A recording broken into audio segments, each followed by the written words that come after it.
Dès l'annonce, dimanche 16 mai, de la réouverture partielle des frontières dès le 1er juin, de nombreuses informations circulent sur les conditions de la reprise des vols, les prix des billets, etc.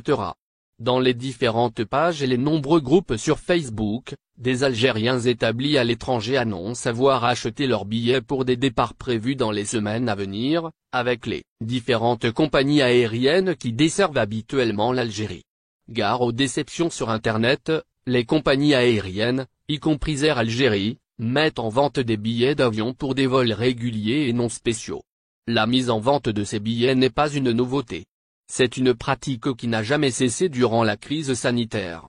Article en Relations Frontières, les précisions de l'agence Air Algérie Paris. Il faut toutefois faire une distinction entre les vols spéciaux Air Algérie qui vont reprendre le 1er juin et les vols réguliers dont la reprise ne sera possible qu'après une réouverture totale des frontières algériennes.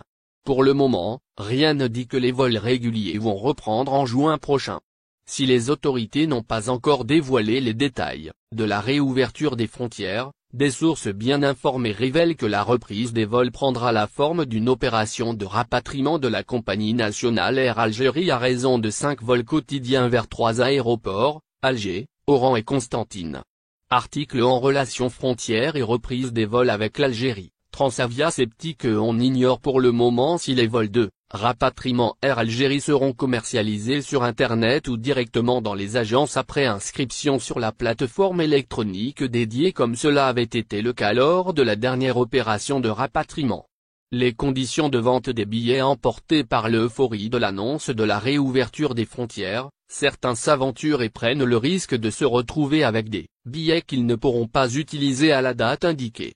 Si certaines compagnies acceptent de rembourser, les délais sont toutefois longs, d'autres ne proposent que des avoirs ou un report du volume. Certains clients algériens ont reçu récemment des mails leur annonçant l'annulation de leur réservation. C'est le cas d'une ressortissante algérienne qui a réservé un vol avec Transavia, la filiale low cost d'Air France, à destination d'Algérie pour la date du 15 juillet prochain. Cette dernière a reçu un mail de la compagnie qui lui a notifié l'annulation de réservation confirmée pourtant par un billet d'avion, et donc payé. En raison des dernières mesures annoncées, nous sommes désolés de vous informer que votre vol est annulé pour des raisons opérationnelles, écrit la compagnie dans son mail. Transavia informe sa cliente qu'elle a déjà procédé au remboursement qui sera effectué dans un délai de 30 jours. En raison du flou total qui entoure la reprise des vols, en attendant de nouvelles annonces par les autorités, il est fortement conseillé aux Algériens de l'étranger d'attendre de connaître les contours de la prochaine réouverture afin d'éviter les mésaventures.